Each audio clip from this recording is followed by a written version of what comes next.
according to the two lowest philosophical systems, the Vaibhashika and the Sautantrika.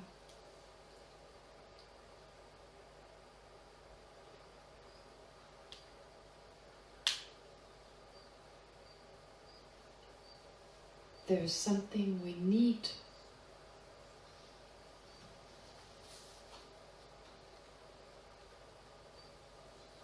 in order to spiritually transform our mind.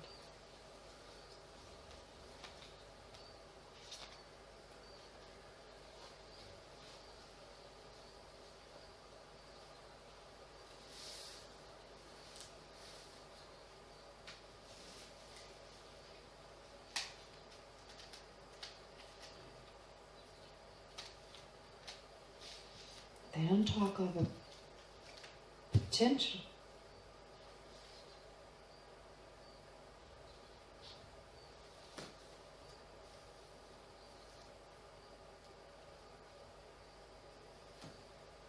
But of four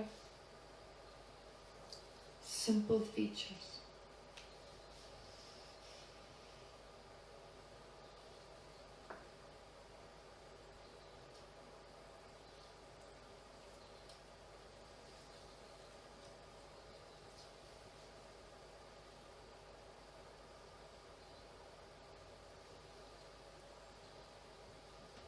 Which, if they're lacking, liberation or Buddhahood would be impossible.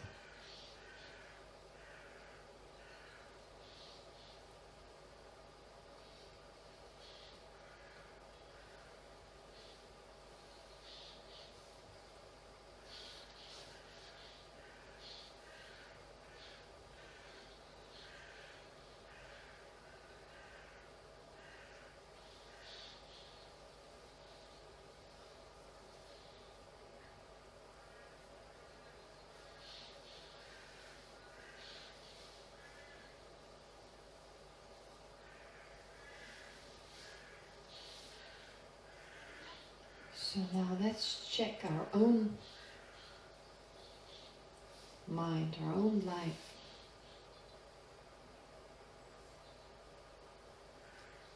With regard to those four.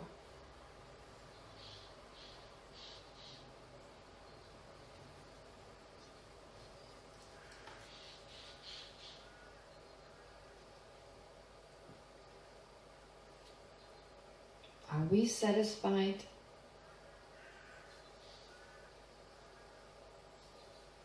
with simple clothing?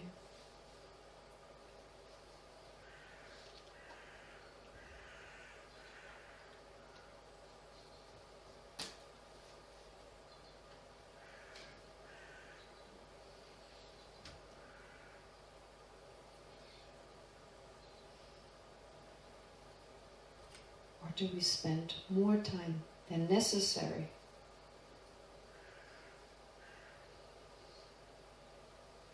to be concerned about our outer appearance?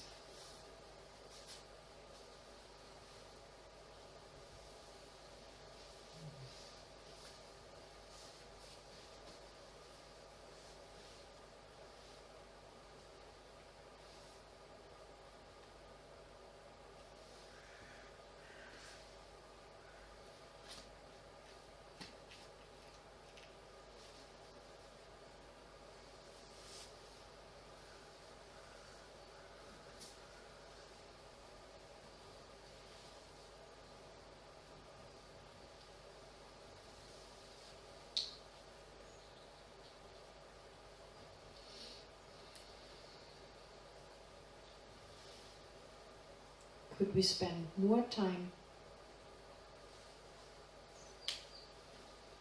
on things that are more important than on beautifying our external appearance, our external body?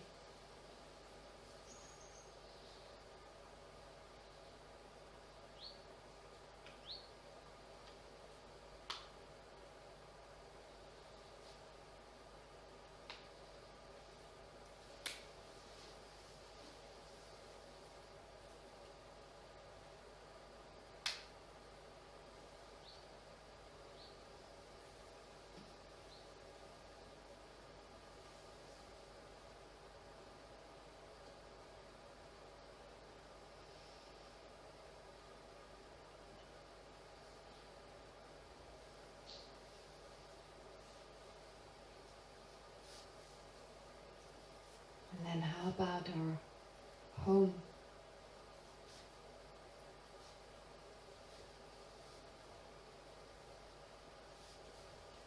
Our house or apartment?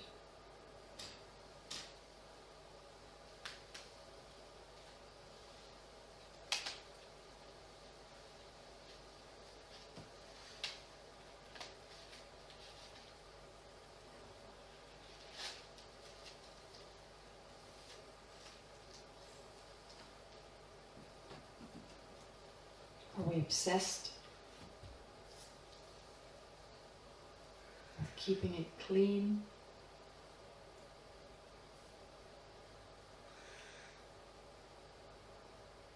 Changing around furniture? Beautifying it?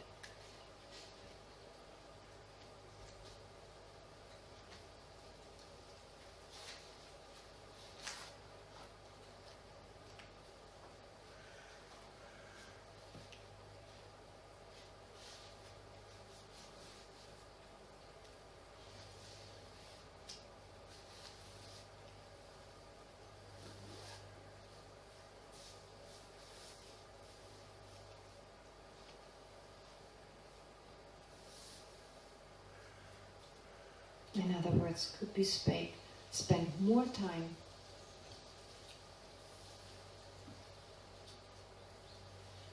on spiritual matters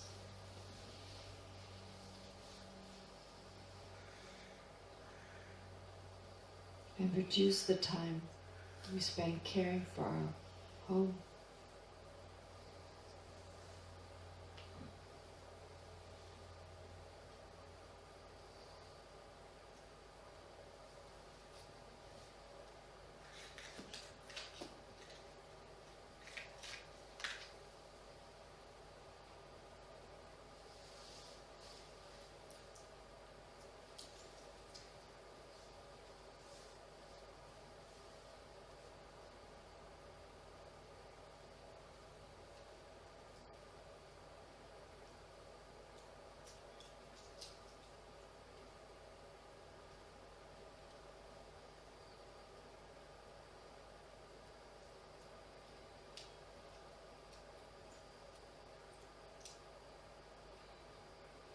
And do we spend excessive time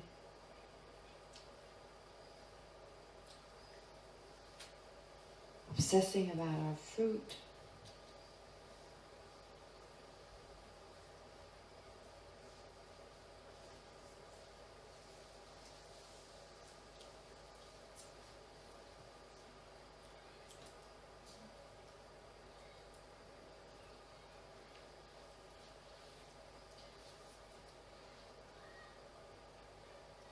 Spending a lot of time and money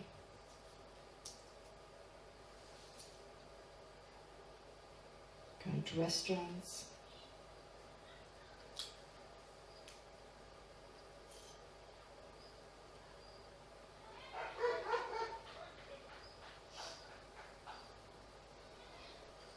buying expensive and exotic vegetables,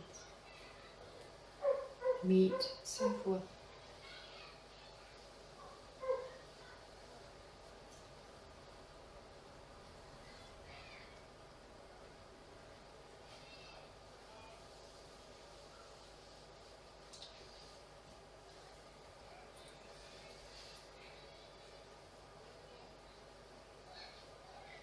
And is there a way we could reduce our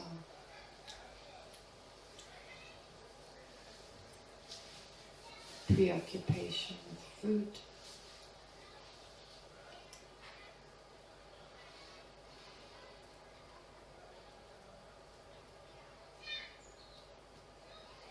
To a healthy level.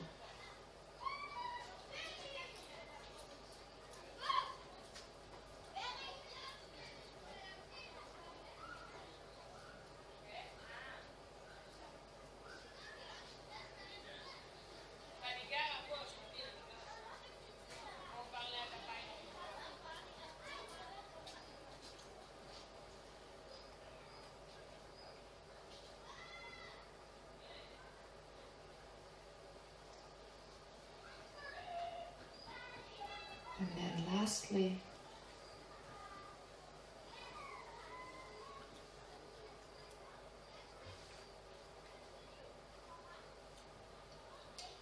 do we really delight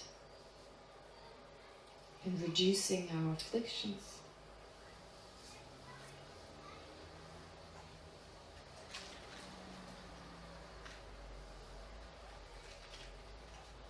And in familiarizing ourselves with more love, compassion, and so forth.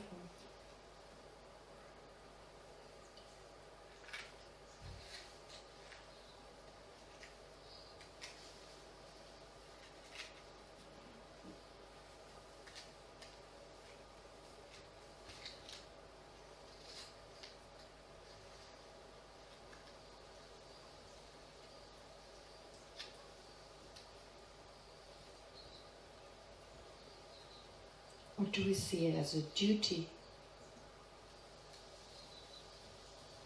that we keep procrastinating?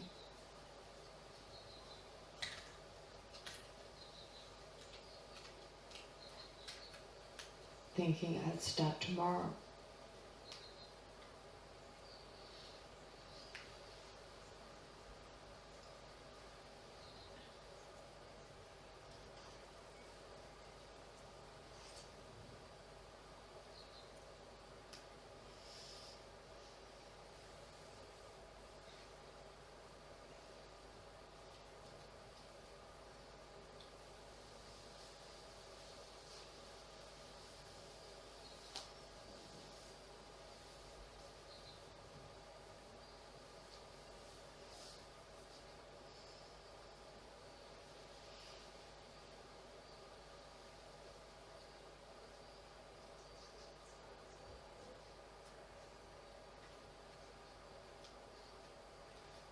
Is there a way in which our delight in practice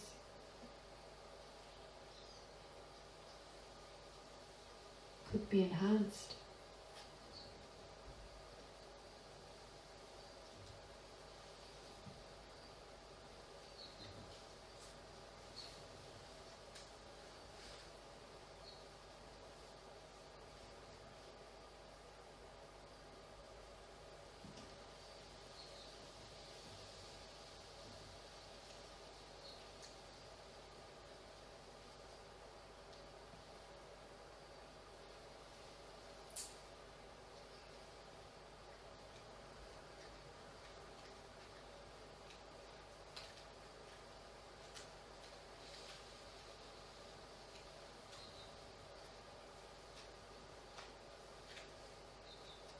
So now to conclude this analytical meditation,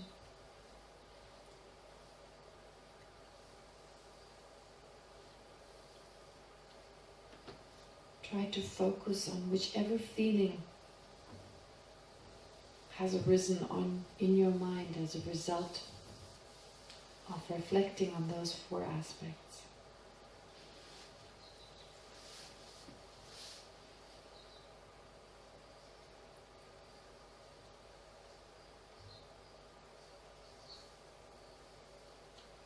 Focus on whatever conclusion you've come to.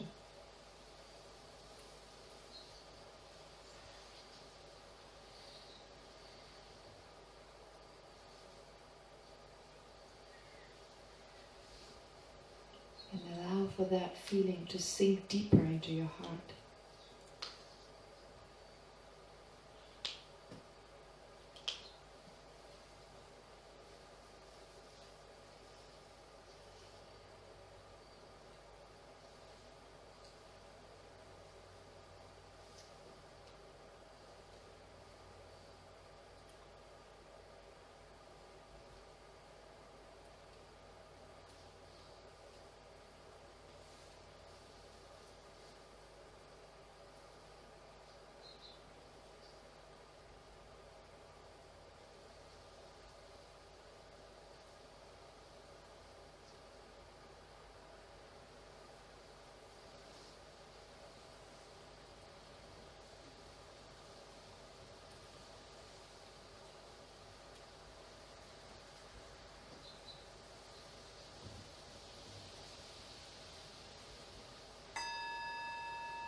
Alright, so I hope you're familiar with this style of debate, the analysis. You just try to analyze these points and you come up with your own ideas. Just consider them and think of your own life. Is this the case in my case? Can I make changes? And just kind of see different possibilities. Just a sec. You don't have to necessarily follow what I say. You can just come up with your own ideas. And then at the very end, you come to some kind of conclusion. Oh, I can make changes. I can maybe change my life, adjust it a little bit, make more space. And you just focus on that emotion and allow for it to go deeper. Because it has to go to a deeper emotional level for things to really change. Yes? A question that caught me in the middle, maybe it's not relevant for now, but I think that the fourth pillar after those three is sexual engagement, because that's a big time consume of thinking and managing, and takes a lot of people's time. So I'm wondering if that's that important or... Okay.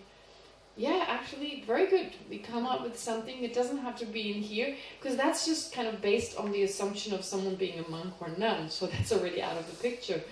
But I think it's a good thing you can definitely add. Very good point, right? If there's something, it's not clothing, it's not simple drawing, it's not arms, it's something else, well, take that. Does that really provide satisfaction? How far does it go? Like, with our houses, it's so simple to think, how deep is the satisfaction and how much time do we actually spend? And kind of compare it, right? How great is the satisfaction of like looking after a house? How great is the satisfaction of running after, men and women and, having a relationship with them. So there's nothing wrong with the relationships, but when it becomes obsessive and we don't have time to look at our own mind, well, what do we want to reduce? Okay? Alright, anyway, so this should be enough. I know it's not exactly what we do. This meditation is not like we didn't go into all the scholastic kind of explanation, but I want to give you a sense how these ideas, we can pick those things out that are very scholastic and meditate on them, make them part of our practice. So in that way we can learn, however terse and weird the explanations are, the bits and pieces we find relevant, we take out, and we try and internalize them. So I'm not going to read through everything. There's no point in doing so. You can do it on your own. Okay? And so hopefully one day Gila will translate it. She'll have the time to translate it, or someone else translates it into Hebrew, and it makes it even easier. But anyway, so the point here being, you look at those four. Those are seen as aspects of... Those are seen as necessary or as characteristics, features that are necessary for at least spiritual practice. So Tsipi's question, still, she's saying, like, why don't they talk about potential? But this is a typical example of not being able to understand the actual cause. The Vaibhashika and Satantrika not being able to do so. So if you look at your own mind, it's something very fascinating. How Buddhism is all about understanding cause and effect. Why? Because many of the times we have a sense of what is responsible for what, but we don't recognize the real causes. Okay? So in the Vaibhashika and the Satantrika, they understand those four features, but the actual cause is the potential. They're not able to recognize that. It's a typical example. They also don't recognize, as another example, they don't talk about emptiness, which is the underlying idea that is even deeper than the coarse selflessness that they talk about. They address something slightly coarser. They don't talk much about self-grasping being a problem. They talk more about craving being a problem. Well, craving is a problem, no doubt, but underlying our craving is our misperception of the I, or the misperception of phenomena other than the I. They don't emphasize it that much. So this is reflected also in their recognition of what we need to practice to actually transform our mind. They don't talk about the potential that's even deeper. It's an even deeper cause than those four features. They talk about these four features. But it's still beautiful. We should look, before we can look at potential and so forth, also look at those four features as an introduction. then look at the self? Pardon? They do look at the self. Yeah, but not the subtlest selflessness. Not the subtlest type of selflessness. They don't talk of lack of inherently existent self. They just don't talk about there's no permanent, independent self that's a controller. They introduce that much. They don't go as deep. Yes. They talk about, they do accept, the Satantric accept that the definition of mind is clear and known. They know that these are the characteristics of the mind. They just don't make the connection that this is why we can... Yeah, exactly. Okay. Yeah. And they don't talk about the emptiness of the mind. Definitely not that. Because that's inherent, lack of inherent existence. They don't mention that. So there are similarities, but there are also differences. Okay, so here what you find in the text is I enumerated, I mentioned those 4, why they're important. Then you have the source, as Bandhu says in one of his texts. Why are they called Arya nature? Well, they're called that because in dependence on the 4, practitioners attain the state of an Arya, which you need to become liberated, which you need to become a Buddha, which is just very basic spiritual transformation. Okay. Then again, Vasubandhu explaining this. On the next page, then page 8, Lama Tsongkhapa mentions those, but he talks about those of sharp and weak mental faculty. Like saying those who are more of sharp faculty in the sense interested in Dharma practice, sharp in terms of they have those 4, those who are of weaker mental faculty, they lack those 4. So basically in terms of spiritual interest, you need to have those 4. If you lack those 4, you're lacking it. This is just mentioned in the Golden Rosary in one of his texts. Anyway, not that important. But what is the difference between this particular school? They don't talk of naturally abiding Buddha nature and evolving. It doesn't come up. They don't even mention it. Okay. And then there are some explanations. Some say that actually the Vaibhashika and Sautrantika is not that simple. It's not that simple, that the Sautrantika does talk about a potential. So there seem to be some sources. And how do we come to this? Well, because, why is this mentioned here? Well, it's because there's a general explanation that the Buddha gave, and then there are some specific explanation the Buddha gave that hint at the possibility that even some of the followers of the Sautrantika do talk about a potential. So you see, there's really like a stepping stone. Vaibhashika, just those 4. And then the Sautrantika, yes, those 4, but they do mention a potential. It is mentioned in some of their scriptures. And this is what this is saying here on page 8. So some quotes are given, not from the Abhidharma Kosha itself, on which the Vaibhashika and Sautrantika are based, but from a commentary on those, by Jinaputra. So there it says that the Sautrantika actually also talks about a potential. Okay. And here it refers to 6 types of arhats. Again, these are mentioned in the Vaibhashika and Sautrantika school, 6 types of arhats. 6 types of liberated beings. But if you look at those 6, you come to see some of those, they fall down from their understanding. That is also quite weird. Do you want to sit somewhere else, Leon, with the sun? Is that disturbing? No. Okay. So, this is also, again, unusual, but actually makes sense to us. That, we talk about I can attain certain understanding, but I can fall down from it, right? I can learn something today and tomorrow I've forgotten about it.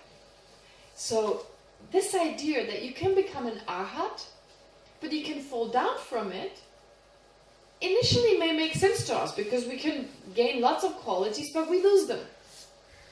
So there's no sense. This is really difficult for us to understand that actually we can totally remove the afflictions and we can generate great love and great compassion such that they can never lose those abilities. That seems very difficult to believe. Let's really be honest here. And so the Vaibhashika and the Sautrantika reflect that idea by talking about arhats that fall from that attainment.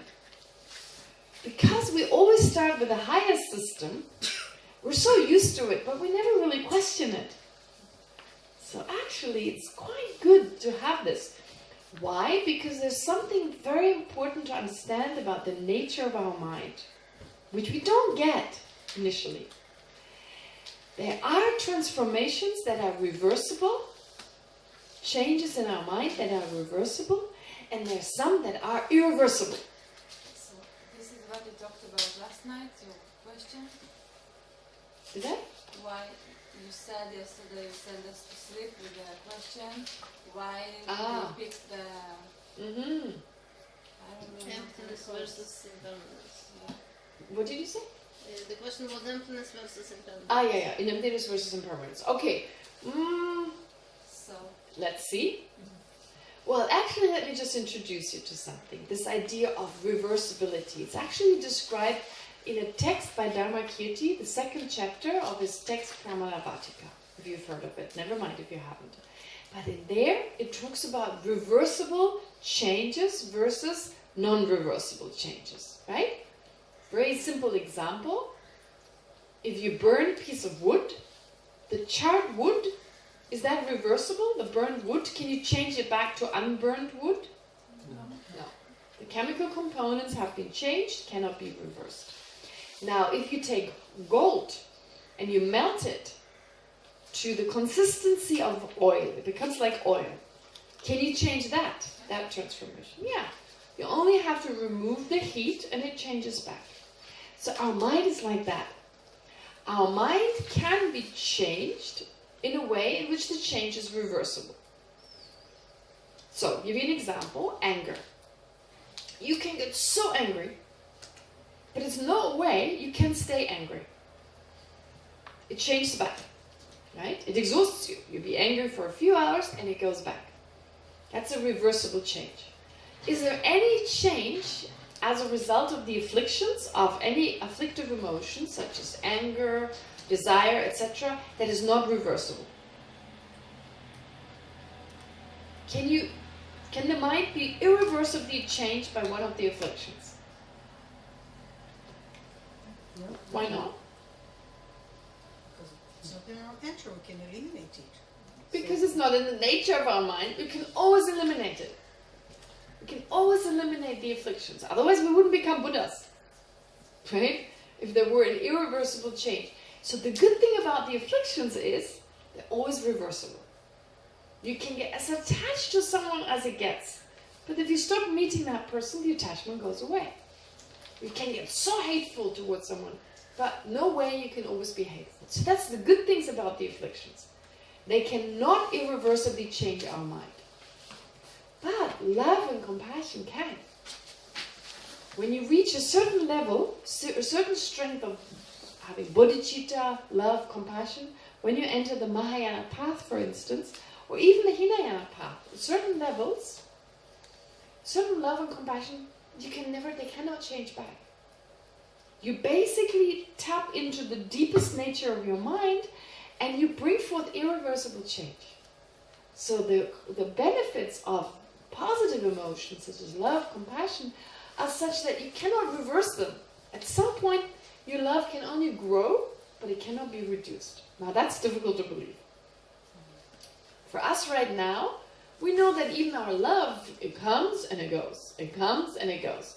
We have through meditation, we generate the wish, may all sentient beings be happy. We may have that thought, but then we rise from it and it's gone. But the promise here is, and this needs to be investigated, but we say different things about emotion, about negative emotions. We compare the two, advantages versus disadvantages. One of the characteristics, features of those. One of the features of anger is it cannot grow limitlessly. You cannot be angry with everyone. You cannot have craving for everyone. You can't be jealous of everyone. You just can't. Anger is like very limited. And it can always be reversed. But love, compassion, wisdom, they can grow limitlessly. You can love everyone. You can love one child, you can love 20 children. You know, the more children you have, the more your love grows. It's not like it's spreading thin. It's not like you have one child, you love 100%, and then 2 children is only 50-50 because you don't have much left. Then 3 children, 30-30. I mean, 10 children, 10% left of love. It doesn't work. But with anger, it's like that. Have you ever noticed when you're really angry with one person, and then you're angry with the next person, you can't be angry with the first person. It's too exhausting. You better patch things up. Right? You can't be. So you're having a problem with one person, but you can't really have a problem with another person. So really have full hatred and focus on that person. You can have like a general sense, I hate all these people. But when you meet them, it's very difficult to hate them. Right? You hate a person of a specific community. You think I hate all of them. But that's just the idea of all of them. It's like there's one representative, that one person, the Potokotos. I hate Potokotos, right? And you have a general sense you hate all Potokotos. But then when you met a Potokoto, right, who's the bus driver or gives you food, very difficult to hate them. It's just a guy. So it's again that you hate that idea you have, but you can't really hate them unless you have a personal problem. But then if you hate them, the next person becomes difficult to hate. Or you have to give up one. So you see, our hatred is very limited. It's not in the nature of our mind. We're not as good as it as with loving. Yes. Oh, actually, Fred, do you still have a question? But can't you train the mind in it? Can't you tame the mind? Train. To become more angry? Well, try. As you do it in a reverse way in loving compassion. That's a very good question. That's a very good question. Well, that is like training your mind as well. Right. So if that is possible, if you have that capacity, then you should have that capacity. Yeah, that's a very good point. It's a really good point. We talk about training our love. Love does not extend naturally. Well, if you're a mother with 20 children, it does. But in general, it doesn't. We have to use meditation. But his idea is, well, if we can expand our love through meditation, we should, through meditation, expand our hatred. According to the explanations, no way. You can, of course, expand it to some degree, but then you meet a limit. But that's something you need to, well, I don't know whether you want to investigate further, whether you want to. But this is the claim here. This is the claim here, that you can, to some degree, but you cannot extend the hatred limitlessly. You just can't. Limitlessly in the sense, whoever you meet, your hatred will increase. You can't. The capacity of the mind doesn't, because it's not in the nature of the mind. But that's a good point. Let's keep it open and investigate further. I mean, if, just as an example, you have these people who grow up being like an angry person, right? And you see them growing up in an environment which kind of feeds that, and they become like really angry people all the time at everything. Right? Well, limitless. Well, at everything means they switch back and forth, right? Yeah, okay. Right? Yeah, but it's not like hatred toward everyone. Yes, there's definitely a degree of expansion, but there's a limit. There is a limit. I mean, I don't know what the most hateful person would be like, but are there really people going around? I mean, there are these amok, what do you call that? Like people who run amok. They take a gun and they gun everyone down. But usually that's the end of their life, pretty much. Or they're captured. I mean, most of the time they're killed. Or they're captured, but they don't go on doing that in prison. So it's like a one time in their life. It's not like they go around. Well, maybe in some cases, in soldiers, if they're in a crazy war, and every now and then they lose it. But they can't hate their comrades. They can't. It's like there's a limit to who they can kill and who they can hate. So they have these crazy moments. But you don't have people who go all the time around. It's just not possible. It just wouldn't work anywhere. At least they will love their children or parents. At least they love their children or their pets. So there's always someone they love. Whereas, right, even the most horrible people, there's always something that they love. Whereas with love, it can be expanded to such a degree that there's nothing left to hate. So that's the claim. You had it. Yeah, I just wanted to clarify again. Having a being can fall back or cannot? Okay, so actually, no. But the Vaibhashika and the Satantrika says yes.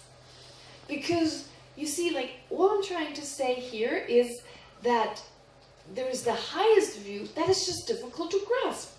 How could it be that our love can be limitlessly expanded? So to introduce this idea gradually, you first have the Vaibhashika and Satantrika ideas that say you can fall down from it. Very good. Yeah, sorry, I missed the point. I mean, I meant to go back to that, but it can be longer to do that. Yes, Joy. do we need to work on each affliction separately, or everybody are like eliminated at the same time when we get... Okay, we'll talk more about this as we go along. Yeah. Do we work on them individually, or do we have to work on all of them together? Important question. Okay, very good. But it needs to be addressed a little later when we come to this. Okay, great. So they do talk about an Arya can fall down, an Arhat can fall down. Even the Buddha, they would have to say that even the Buddha, one day they're Buddha and then they fall down again.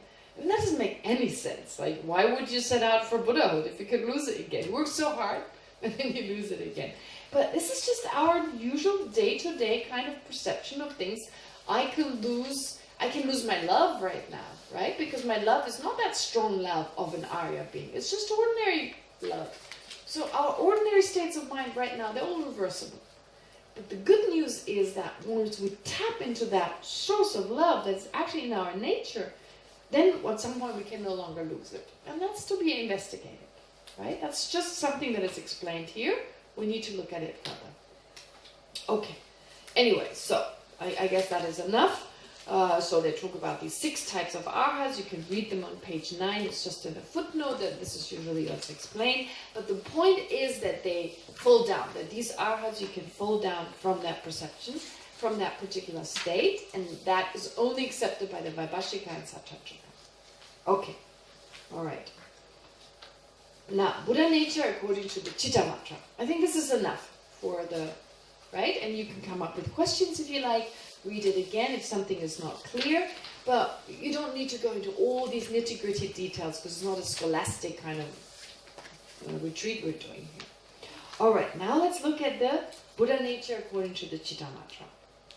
There's a sutra here that talks about the Buddha himself set forth the Buddha nature that the Chitta Matra explains. And you need to know that the Chitta Matra, what's so special about them is that they say all there is mind. There's no external world. There's only consciousness. We're all dreaming. We're all in the Matrix. Right? Kind of that idea, similar to the movie The Matrix. So we're all in the Matrix. There's only just mind. And we're just dreaming different dreams. Believing we're out there touching things, doing things. And we're all dreaming similar dreams. Right? And so it's very difficult to really explain nothing externally existent, but they somehow make it work. And that is very effective. This is a very effective explanation from the point of view of bringing the focus onto the mind. Because we're so externally oriented. We live in such a materialistic world. We're already materialistic oriented as part of our afflictions, as a result of our afflictions, but the 21st century is really taking it to an extreme. Right? So, therefore, some interesting, again, if you look at the Vaibhashika and Sattvantrika, leaving aside their explanation of Buddha nature or Arya nature, they are basically supporting the idea that there's an objective world out there. There's just an objective reality. There's no independent self. There's no controller self. Okay. But our perception of everything around us, that accords with reality. Okay? So there's not a subjective world or anything. It's just objectively out there. So it's quite nice. It's a nice kind of like step into Buddhism. Yeah, the self is being addressed, but don't worry about tables and clouds and chariots. No, they exist the way that they appear. Now that's a very extreme view. Now you have the Chitta Matra that say the opposite. There's nothing out there. Not a transition from one to the other. So you go from one extreme to another extreme, here in this case. So you don't have that stepping stone as much, just with regard to that explanation, but it's a very interesting kind of, what's the word? Dynamic, moving from one to the next. If you study Chitta Matra, you're just studying, you put yourself into the shoes of a Chitta Matra, you become a Chitta Matra person. That's what we do in our study. Our studies are very intensive, and you have no time to do anything else. So your whole mind, when it's Chitta Matra, is Chitta Matra. It's during the debate, during the class, you're really trying to understand. And it's very effective to get the sense that it's all in my mind. It's all in my mind. And although that's not the final view, there are said to be external things, but it definitely puts the focus on the right object, the mind. And so since they say everything's mind, mind, mind, mind, mind, and there's nothing external, they have to put a lot of emphasis on imprints. Imprints. Because how can I explain that I suddenly start generating an interest for Buddhism? There's no one else externally kind of affecting me. I have external causes and conditions that awaken something in my continuum, right? That's usually how we see it according to the Madhyamika view. No, they say there's nothing external there. So you have to talk about imprints. You have to talk about something other than the mind that lies with the mind, that are seeds or imprints, potential, right? So this whole explanation of potential and seeds and imprints, all that is introduced when we talk about the Chitta Mantra. They have the best explanation on imprints, most extensive, which is helpful later on, because when we study the Madhyamika, which imprints, yeah, like tendencies, like, yeah, it's a very difficult word. I mean, imprint is not a good word, really, like to, I mean, it's not like the word, you hear the word and you understand it, but there's just something left on the mind, right? That is not the mind itself, but something left there, a tendency, a potential, that then is responsible for the perception of things. Now, this explanation is helpful because once we move to the Madhyamika, they do say there's external things, there's the internal mind, but they affect one another, and the effect on the mind is those imprints. So the explanation you receive on imprints, according to the Chitta Mantra school, is very helpful for understanding the Madhyamika. Okay, so just that in terms of imprints. Now, therefore, when they talk about Buddha nature in the Chitta Mantra, it's natural that they talk about imprints. The seed, imprint, potential, those three words are used interchangeably. They're synonymous. Seed, imprint, and potential. Why? Because all three words have a certain, they appear to us in a certain way, they have a certain connotation that we associate them with a certain meaning, and it just gives us a fuller meaning of what that means.